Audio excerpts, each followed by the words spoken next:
Shalom, shalom, amigos do canal Israel no Caminho. Aqui é Miguel Malak, de Beersheba, também conhecido aqui em Israel como Michael Malachi. Hoje estou com Sami Stachover. Tudo bem, Sami? Tudo bem, Miguel? Tudo bem. E estou com Rubens Cherbaski, do Rio de Janeiro. Sami em São Paulo e Rubens Cherbaski no Rio de Janeiro. E aí, Rubens, tudo bom? Beleza, shalom a todos. Shalom a todos. Hoje nós temos um estudo debate, um estudo sobre a conversão do judeu. A conversão do judeu. Vamos falar sobre a conversão. Existe conversão para judeu? Quando o judeu, como nós, que crê em Yeshua, como é feita a conversão? Então, nossos debatedores vão falar cada um, mais ou menos 5 minutos cada um, para depois a gente fazer uma rodada de perguntas. Sami, começa você, Sami. Tem conversão no judaísmo? É o privilégio de ser o Tem conversão no judaísmo, não. O judeu pode converter. Como faz para converter um judeu? Baruch Hashem. Shalom a todos, pessoal. Quando apareceu esse tema, eu queria fazer um estudo da visão histórica do que acontece com relação à conversão de um judeu. Se vocês se lembrarem, o povo saiu do Egito, e na saída do Egito, esse povo tinha vivido milagres, tinha visto coisas fantásticas que Deus fez. Eles chegaram até o mar se abriu, eles passaram com o mar como parede em volta deles, mas eles chegaram em Meribá e o povo começou a murmurar: sabe o que é? Deus quer nos matar, ele deixou a gente com sede. Depois de tudo que eles tinham visto, eles não tinham se convertido ao Hashem. Aí, em Devarim 10, Deuteronômio 10, 16, Deus diz: circuncidai, pois, o vosso coração e não mais endureçais a vossa cerviz. Quer dizer, aqui não se trata de um Brit Milá, mas sim de um Brit de coração. É onde você precisa circuncidar o teu coração. Mas o povo continuou nessa direção, eles realmente testaram Deus por não acreditar nele, não se convertendo a ele. E em Devarim 9, e depois de novo em Devarim 31, tanto Moshe como o próprio Elohim, ele fala de uma maneira bem clara: vós sois um povo de dura cerviz. E essa dura cerviz, ela aparece na Torá de uma maneira clara em Devarim 9, quando ele diz: sabe, pois, que não é por causa da tua justiça que o Adonai, o teu Elohim, te dá essa boa terra para possuí-la, pois tu és um povo de dura cerviz. Falou-me ainda o Adonai, dizendo: atentei para este povo, e eis que ele é povo de dura cerviz. Se não fosse só isso, Deus repete isso em Devarim 31, em 27, ele diz: porque conheço a tua rebeldia e a tua dura cerviz. Pois se vivendo eu ainda hoje convosco, sois rebeldes contra o Adonai, quanto mais depois da minha morte. Veja, pessoal, eu acho que aqui se trata de como é que nós estamos lidando com o nosso Elohim. Aqui nós não estamos falando de converter de uma coisa para outra. Você pode converter água em gelo, gelo em vapor. Isso muda o estado. Mas nós não somos convertidos através de nada, porque nós vamos ser eternamente Yehudim. Isso é uma coisa que é clara e que até o Talmud confirma. Nasceu Yehudi, você vai morrer Yehudi. Mas aí, ao mesmo tempo, eu vejo que todos esses desvios foram acontecendo no decorrer do tempo, e tanto nós temos o profeta Isaías, em 6:9, dizendo de uma maneira bem clara: disse ele, vai e dize a este povo, ouvi, ouvi e não entendais, vede, vede, mas não percebais. Torna insensível o coração deste povo, e endurecendo-lhe os ouvidos e fecha-lhe os olhos, para que não venha ele a ver com os olhos e ouvir com os ouvidos e entender com o coração e se converta e seja salvo. Pessoal, aqui se trata de que realmente Deus está nos desafiando a crer nele. Ele queria que nós nos convertêssemos a ele. E, para não exaurir o assunto neste primeiro momento, eu queria tentar explicar de que a conversão é nós nos convertermos dos nossos pecados, porque Jeremias, o profeta Yirmiyahu, já tinha dito que era necessária uma nova aliança porque o nosso povo se desviou. Mas como é que faz para valer uma nova aliança se nós ainda temos Kohanim e temos o Beit HaMikdash? Depois de Yeshua, o Beit HaMikdash é destruído, se perdem as genealogias e não tem mais Cohen Gadol. E eu vou carregar os meus pecados. Eu preciso dessa nova aliança que Jeremias contou. E essa nova aliança nos foi dada através de Yeshua. Porque, historicamente, e é questão de ler no Tanakh, Yeshua precisaria voltar, Yeshua precisaria chegar antes que o templo fosse destruído, senão nós ficamos sem Yeshua, sem Corban e sem o Beit HaMikdash. Ok? Ok, Samir, muito bom. Agora vamos para a explanação do Rubens, né? Rubens, por favor, pode começar. Pessoal, o que eu penso é o seguinte. Concordo, viu, o Sami, com tudo que você falou. Eu vou acrescentar algumas coisas que eu acho importantes. O que nos importa quando a gente está discutindo um assunto como esse é o seguinte.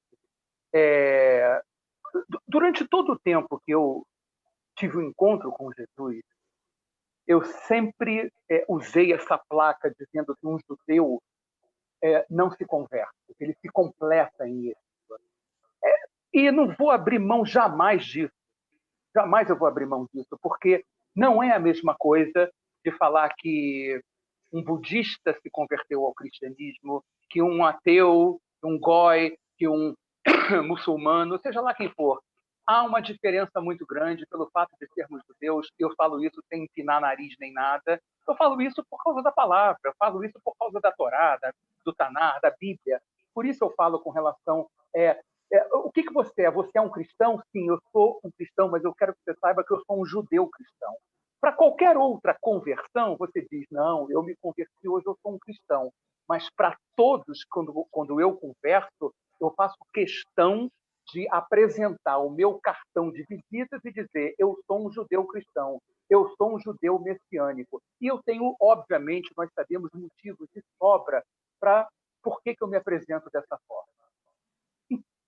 Só que quando você chega para um judeu, que é o que nos importa, essa conversa que nós estamos tendo por que é tão... Nós sabemos que é muito difícil nós chegarmos hoje para um judeu, mesmo porque há uma questão dispensacional nessa hora. Nós sabemos que nós somos remanescentes numa dispensação que não é efetivamente a prioridade, não é a salvação do judeu. Nós estamos aqui para fazer uma obra, sim, um chamado de Deus, mas essa é a dispensação de uma igreja que é gentilizada, formada por judeus e gentios, só que 99,9% é formada por gentios. Nós sabemos disso. E pouquíssimos, alguns remanescentes que vivem debaixo da graça somos nós. Romanos 11,5 fala claramente do Miguel, fala do Sani, fala do Benjamin, fala do Rubens. É impressionante, mas a Bíblia fala a nosso respeito de maneira implícita. Quando você chega para um judeu e diz assim, sobre conversão, a gente precisa primeiro, como o Sami estava falando, entender o que é se converter. Converter-se do quê? Eu estou me lembrando desse texto que a Zilda colocou há pouco, eu fiquei lendo agora no intervalo, sobre a Primeira Guerra Mundial. Ela colocou agora, tem uma hora aproximadamente, mostrando como o cineasta conseguiu converter um filme antigo em 3D. Converter, então, o que significa realmente a conversão? Converter significa incluir uma mudança de comportamento com base na mudança da nossa natureza. A conversão, Miguel, Sami, pode ser definida como um ato que a gente tem consciente de uma pessoa que está regenerada, no qual ela se volta para Deus em arrependimento e fé. Nota que quando alguém se converte, quando ela muda de atitude por algum motivo, existem 3 fases que estão presentes na conversão. Primeiro, um chamado de Deus. Depois, um movimento de afastamento do pecado, caracterizado pelo arrependimento. E de aproximação depois de Deus, caracterizado pela fé. Então, Deus te chama, você se afasta do pecado e você se volta para Deus. Então, eu creio, até complementando o que Sami estava falando, do que a gente se converte na realidade? Vamos parar para pensar. Se você quiser considerar que a gente se converte dos pecados, olhando sob o prisma do Antigo Testamento, do Tanar, a palavra que se encaixa é chuv, de techuvá, de retorno, de volta. E, normalmente, Deus não usa isso no sentido da pessoa física. Normalmente, a gente encontra essa menção nos profetas, quando Israel, como nação, se afasta e depois retorna. Vou dar alguns exemplos. Por exemplo, Ezequiel 18:21 diz que o povo, se o perverso se converter de todos os pecados e guardar os meus estatutos e fizer o que é reto e justo, certamente viverá, não será morto. Deus é um justo juiz e o seu furor, ele manifesta o seu furor todos os dias. Se o pecador não se arrepende, Deus afia sua espada, arma o seu arco com uma flecha e o aponta. Então, há necessidade do arrependimento, mas nunca se fala para salvação. É isso que eu creio que a gente precisa chamar como importante, porque eu estou pensando no que a gente fala para um judeu se converter. Eu chego para um amigo meu que é judeu e falo de Jesus para ele, a primeira coisa que ele pensa é assim: por que você quer me falar tanto de Jesus? Por que você quer me falar tanto de Mashiach? Porque todas as vezes que você fala que Yeshua é Mashiach, primeiramente é para provar que o Messias, na verdade, é aquele que o nosso povo espera, Yeshua, já veio e nós sabemos que vai voltar. Se você tomar os 13 princípios da fé que Maimônides escreveu, não há um princípio falando explicitamente do pecado. É difícil você chegar para alguém, para um judeu, e falar: você precisa se converter dos seus pecados e voltar para Deus. Você precisa se converter a Deus e se livrar dos seus pecados. Então, você não consegue associar que o único que é capaz de te livrar verdadeiramente dos pecados é Yeshua HaMashiach. Os judeus, e por isso é o grande desafio que nós temos, o judeu é aquele que verdadeiramente ele ouve você falar e ele não consegue entender que o pecado é capaz de levá-lo à morte eterna. Ele não consegue entender que ele precisa de salvação. Ele não consegue entender que ele faz parte de uma queda e que, se ele não participar de uma vida regenerada, ele está fadado a passar a eternidade inteira longe de Deus, no inferno. Essa que é a grande verdade. Eu quero que vocês entendam uma coisa. Há um texto em 1 Reis 8, 33, e que vai até o 35, que diz assim: quando o teu povo de Israel, por ter pecado contra ti, for ferido diante do inimigo, e se converter a ti, então está falando de uma conversão a Deus, e confessar o teu nome e orar e suplicar a ti nessa casa, aí o texto continua e diz: quando os céus se fecharem e não houver chuva, por ter o povo pecado contra ti, e orar nesse lugar e confessar o teu nome e se converter dos seus pecados, então Deus o tempo todo fala: vocês precisam voltar para mim, porque só voltando para mim vocês vão se converter dos seus pecados. Ou ele diz que vocês só vão se converter dos seus pecados se vocês voltarem para mim. Mas ele fala verdadeiramente, não é da salvação da alma, Miguel. Ele fala da salvação dos inimigos. No Antigo Testamento, o contexto é da salvação dos perigos que as pessoas passavam naquela época. E o que nós precisamos entender é que a gente precisa efetivamente dizer para um judeu que ele faz parte, desde o Antigo Testamento, de um povo escolhido, que ele jamais vai deixar de ser judeu. Ninguém tem autoridade, como rabinos já tentaram fazer comigo, ninguém tem autoridade de tentar modificar a minha identidade, que é eterna, como judeu. Então, eu me completo porque as revelações e as promessas que estavam desde Abraão, lá de Gênesis, desde o Tanar, elas só podem se complementar em Yeshua HaMashiach. Aquilo que era a promessa de Abraão se torna herança para mim. Agora eu não sou só aquele que recebo as promessas, eu sou herdeiro de Deus e co-herdeiro com Cristo. Então, em cima desse tema tão importante, eu quero dizer para vocês o seguinte: converter é mudar. Os judeus precisam abrir a sua mente verdadeiramente, mudar de comportamento, crendo que são pecadores, crendo que precisam de um Salvador, e só a partir daí é que eles vão entender que existe realmente aquele que foi capaz de, numa cruz de maldição, perdoar pecados e nos levar ao caminho da vida eterna. É isso que eu primeiramente queria falar. Tá bom. Rubens, então vai ser o seguinte, baseado no que o Sami falou, você faz uma pergunta para ele responder, baseado no que ele disse. Sami, cadê o Sami?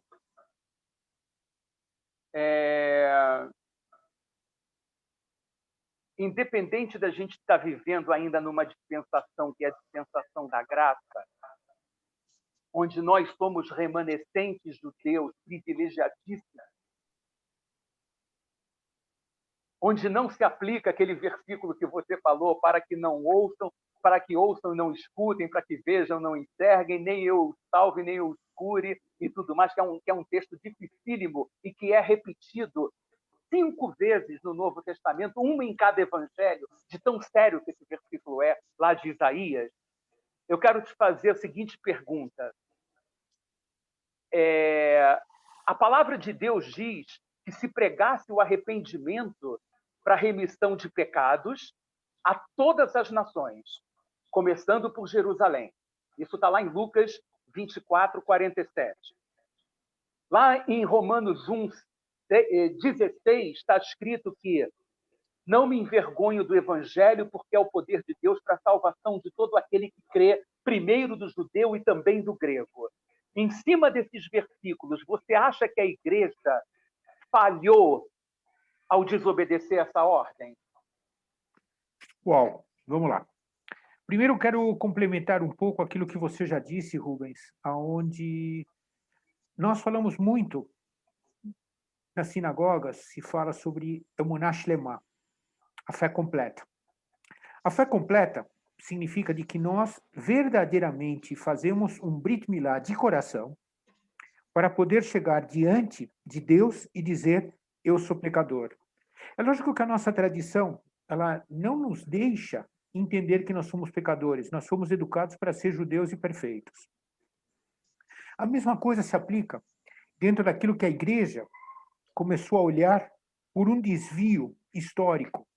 E nós já dissemos aqui de que o Yeshua HaMashiach que nós cremos não é o Jesus que está nas igrejas católicas. O que acontece? Muitas vezes as igrejas se desviaram da palavra, achando de que elas ganharam o privilégio de ser a substituta de Israel, quando na verdade não é assim que está escrito. Porque se fosse assim como está escrito, você estaria negando Apocalipse, onde é de uma maneira bem clara. Todas as tribos de Israel vão estar lá presentes no momento em que Yeshua disser, vem pessoal. Então, se todas as tribos de Israel vão estar presentes, Israel, como um todo, tem que continuar presente, não pode ser desprezado. Agora, o que eu acho que a igreja pecou, e aí é um comentário bem duro que eu quero fazer, a igreja pecou quando não soube criar ciúmes por aquilo que Deus fez na igreja e o povo de Israel não foi beneficiado. Esse talvez é o pior dos erros que a igreja fez. Não necessariamente que eles esqueceram de que eles usurparam o privilégio de ser enxertados. Tá? Nós, como Bnei Israel, somos a árvore. Nós estamos na árvore. E vocês sabem muito bem o que eu digo, porque todos nós conhecemos o que é o Etz Chaim, a árvore da vida. O cristão não judeu de origem, ele foi enxertado. Então, quer dizer, não é o enxerto que vai prevalecer, é a árvore que prevalece. Mas, por outro lado, o enxerto esqueceu da sua missão, que era de criar esse ciúme. Isso está em Romanos 11. Exatamente. Miguel. Bom, então agora o Sami pode fazer uma pergunta baseado naquilo que o Rubens falou, uma pergunta sobre o que ele explanou para a gente. Rubens, a tua visão é fantástica, porque você embasou tudo isso que você disse, pressupondo de que cada um de nós teve a curiosidade de ir atrás de ler o Tanakh, de ler o Brit Hadashah. E que, lamentavelmente, não é um hábito normal dentro do nosso povo, porque é cada vez mais raro, numa sinagoga, as pessoas prestarem atenção na leitura da Torá. Muito pelo contrário, é no momento da leitura da Torá que o pessoal aproveita para perguntar para o vizinho: e aí, meu, como é que foi a semana? O que aconteceu? Se vende uma porção de informações que não são reais. Como é que você faria para trazer esta realidade do Tanakh para o dia a dia de uma comunidade de Bnei Israel? Pois é, Sami, esse é realmente o grande desafio, e é isso que eu tenho tentado estudar, tenho orado e tenho escrito os artigos no blog Bereshit que eu criei. É muito importante, para mim existe uma coisa que é fundamental. Por exemplo, nós, nas Parashot, nós temos sempre uma parte da Torá, temos sempre uma Haftará, temos um salmo, temos um trecho do Berit Hadashah. Na realidade, todas as vezes que eu saio, que eu ligo, que eu escrevo, que eu converso, ou que eu troco uma ideia com algum amigo meu judeu, pessoalmente, por telefone ou por WhatsApp, para mim não existe o Berit Hadashah. Simplesmente não existe o Berit. Eu não coloco em nenhum momento, porque eu creio que Deus tem colocado, até a volta de Jesus, Isaías fala, todos os trechos que estão no Berit Hadashah, que dizem respeito à vinda do Mashiach, são trechos que vêm tão somente para complementar, realizar aquilo que estava predito.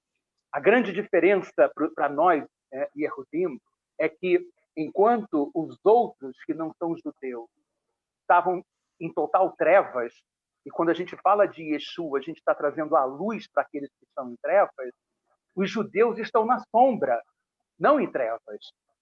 Por isso é diferente, por isso eu digo que eu sou um judeu cristão. Então, a grande arma, Sami, que nós temos são as revelações do Tanakh. É como se nós não tivéssemos o Berit Hadashah e nós tivéssemos que destrinchar Jó, Salmos, Provérbios, todos os 39 livros do Antigo Testamento. E Deus é tão tremendo que até um livro como Isaías e Daniel apontam para o Apocalipse, que é considerado o livro mais complicado, mais simbólico que tem, vamos dizer assim, em toda a Bíblia. Não há uma palavra sequer no Novo Testamento, a não ser as revelações de Paulo com relação à igreja, porque a igreja era algo escondido, não é? O mistério que estava escondido era Cristo em vós, a esperança da glória. Então, a não ser os mistérios que foram revelados a partir do Pentecoste, todos os demais contextos que estão no Berit Hadashah estão escritos de maneira implícita no Tanakh. E é isso que eu procuro usar para mostrar primeiro a eles de que Yeshua é Hamashiach, e depois de mostrar que Yeshua é Hamashiach, o desafio não acabou. Agora é fazê-los entender por que é que eles precisam de Yeshua Hamashiach. É isso. Muito bom. Eu queria fazer uma pergunta para os dois, né? na questão prática da coisa, né? Porque eu vou comentar e os irmãos podem concordar ou não comigo, com aquilo que eu penso, então, e fiquem à vontade para isso, né? Eu acho que a conversão não é momentânea. Eu acho que a conversão é um processo. Eu acho que é um processo de conversão. Inclusive, você recebe uma conversão nas águas e depois no espírito, né? Que é do fogo, né? Nas águas e depois no fogo. Mas até aí é um processo de caminhar com Deus, de como o Sami fala, comer sal, de se alimentar, de orar. Eu acho que é um processo, é uma coisa de musculatura, né? De criar músculos nessa questão espiritual, músculos espirituais, vamos dizer assim, né? Então, eu pergunto para vocês dois. O judeu convertendo, é importante ele fazer a aspersão nas águas? Vocês acham que é vital isso? Como primeiro passo?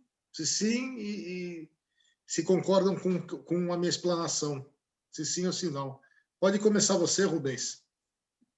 Olha, os dois sacramentos que foram considerados pela Igreja como importantes, Miguel, em primeiro lugar, é o batismo e a ceia, né? O batismo é importante, independente de aspersão.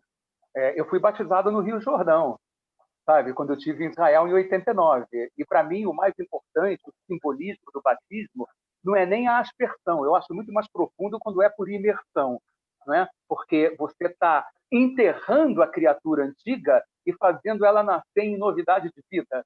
Então, na realidade, é mais profundo para mim do que a aspersão, que fala mais sobre o derramado do Espírito Santo sobre você. Mas eu creio que o batismo é importante como a ceia, na verdade, é importante. E, desculpe, a outra vez você tinha falado sobre, só me lembra... O processo. O processo. A questão da conversão como processo, existem na teologia coisas, vamos dizer assim, opiniões diferentes sobre isso, porque quando Jesus nos chama para nos arrependermos e crermos, ele está, na verdade, nos chamando à conversão. É uma mudança radical naquilo que a gente crê e naquilo que a gente faz. Ele fala claramente: arrependei-vos e crede no Evangelho. Ao longo desses anos, eu creio que a conversão não é um processo, é um evento. Aquilo que nos leva à estatura perfeita de Cristo não é a conversão, é a santificação. Então, veja, a conversão é um botão que você vai e passa de 50 Hz para 60. Então, você mudou. Mas até que o equipamento acabe, vamos dizer assim, se aperfeiçoando, eu estou fazendo uma analogia, é claro, àquilo que você quer, você vai ter problemas, vai ter defeitos. Então, o que acontece na realidade? Quando você crê no Senhor, quando você crê em Yeshua, a sua natureza, a natureza do pecado na cruz, ela foi aniquilada, totalmente aniquilada. Então, o que acontece? Na cruz, por causa da cruz de Cristo, você recebe uma nova natureza, que é Zoe, é a natureza de Deus, né? Você recebe essa natureza, por isso é que você não é mais um pecador. Isso cria, eu até botei no meu blog, uma esquizofrenia espiritual. Você é santo pecador. Você, veja, se a palavra de Deus diz que assim como ele é neste mundo, Jesus, nós somos como ele é nesse mundo, se ele é santo, eu também sou. Não quer dizer que você não peque, você peca, mas você não peca mais por causa da sua natureza pecaminosa. Você peca porque você ainda está nesse tabernáculo que um dia vai ser trocado por um corpo de glória. Mas a sua natureza interior, o seu espírito interior, ele foi modificado, alterado, convertido por causa da natureza de Cristo na cruz do Calvário. Então, você, depois que diz, eu quero Yeshua do fundo do coração, naquele momento, o selo de Ruach HaKodesh está em você. E aí você tem uma caminhada. Se nessa caminhada você tropeça, então levanta, sacode a poeira e dá a volta por cima. Você não precisa se arrepender. Eu estou arrependido, eu estou arrependido. Não. Existe aquele arrependimento, tem aquele espírito horroroso de remorso, que você vai se santificando. O que é se santificar? É se separar para Deus cada vez. E quem é que pode exercer esse processo de santificação na nossa vida? Somente a palavra de Deus. Então, pela palavra de Deus, que é o próprio Deus, que é o organismo, que é Cristo, você vai cada vez se aperfeiçoar. Mas convertido você já está. Santificado você vem ao longo de um processo. Muito bem. Incrível que Jesus também, quando ele veio na Terra, ele também foi submerso também, né, nas águas. Ele também foi. Eu não sei. Eu confesso que eu não sei. O texto diz que ele foi para as águas. Eu não consigo identificar se ele foi aspergido, enfim. Não é o volume da água que vai nos converter, Miguel. Eu aprendi isso. Entendeu? O importante, veja só, é a mudança da consciência. O importante, se você me permitir rapidamente, com relação a essa passagem, se você me permitir, eu estou abrindo rapidamente aqui um texto que eu gosto muito e que explica tremendamente essa questão. Diz assim, pois Cristo padeceu uma única vez pelos pecados, o justo pelos injustos para levar-nos a Deus. Ele, na verdade, foi morto na carne, mas vivificado pelo Espírito, no qual também foi e pregou os espíritos em prisão, os quais noutro tempo foram rebeldes, quando a longanimidade de Deus esperava nos dias de Noé, enquanto se preparava a arca. É um texto complicado. Nela, poucas, isto é, 8 almas, se salvaram através da água. Aí diz assim, que também agora, por uma verdadeira figura, que era as águas de Noé, essa figura, o batismo, vos salva. Aí ele diz, o qual não é o despojamento da imundície da carne, mas a indagação de uma boa consciência para com Deus por meio da ressurreição de Jesus Cristo. Então, o que importa é a metanoia, como se fala, é a mudança de atitude. A água ela vem para caracterizar que, a partir daquele momento, não vai te deixar com a carne mais limpa ou mais suja, não é o volume da água. O que importa é que, a partir daquele momento, você está mudando a sua consciência a partir da cruz de Cristo.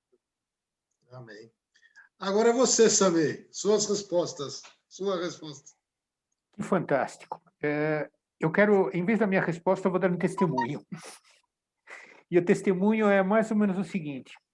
Eu nasci num lar judaico tradicional, fui à escola judaica, aprendi um pouco de Sidur, vou repetir, eu não aprendi Torá, aprendi Sidur.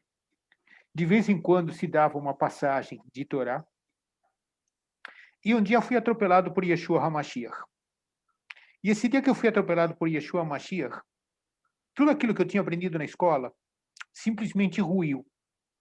Ruiu de uma maneira tal que todo o ambiente que eu estava, branco e preto, triste, sórdido, de repente, no dia seguinte, ele se transformou em colorido.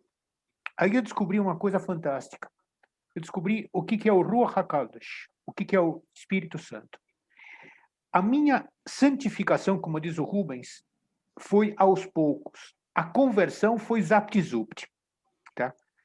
E aí é onde vem toda a diferença.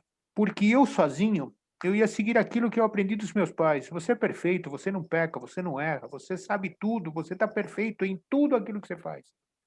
Esta talvez tenha sido realmente a grande visão dos meus pais, mas o grande erro que eu acreditei, que eu era perfeito e não pecava. Na sequência da minha santificação, é onde começam a acontecer os fatos que me trouxeram até aqui. Este sim é um processo que, se Deus quiser, vou acabar na eternidade. Mas todo dia eu sou transformado. Agora, pondo uma visão da aspersão das águas, eu só fui batizado nas águas muito tempo depois. E posso ser honesto, na frente de todos os nossos youtuber espectadores, a conversão de verdade foi pelo Ruach. A água não me mudou tanto. Tá? E eu posso dizer de uma maneira clara e transparente, sim, mergulhei saiu uma nova criatura. 2 Coríntios 5,17, para mim, diz de uma maneira bem clara: agora que eu estou em Yeshua, uma nova criatura sou. Minha personalidade foi afetada. A minha transformação de ser um judeu rabínico para um judeu completo veio pela ação do Ruach HaKodesh, porque eu sozinho não conseguiria me libertar da quantidade de confusão, né? Tem um querido pastor, irmãozinho, que o senhor já ouve por bem recolher, o nosso irmão Jamil, e o Jamil sempre dizia: você é especialista em meleca. Eu tenho PhD em meleca, então continuo hoje fazendo meleca. Mas tem um problema. Quando eu fazia meleca sozinho, eu dizia: cara, te vira e se faz o que você puder para limpar. Hoje eu posso dizer: patrão, pisei na bola, me ajuda a sair dessa confusão. Então a conversão é exatamente um processo de vira a chave, como pôs o Rubens, e a santificação, sim, é que vai começar a te mostrar: pô, meu, de novo você está fazendo a mesma coisa, e o Espírito Santo vai lá e pesa no teu coração até você dizer assim: pô, peraí, vou fazer bem feito de uma única vez e para todo sempre. Muito bom. Foi bem esclarecedor, afinal, muitos perguntam: agora que você virou crente, você virou santo, né? E não é assim, né? Então, foi bem explicado e acho que foi proveitoso, e foi mais um estudo. E agradeço ao Sami Stachover, Rubens Tchevaski, e até a próxima. Até a próxima, nosso querido youtuber espectador. Obrigado, pessoal. Tchau.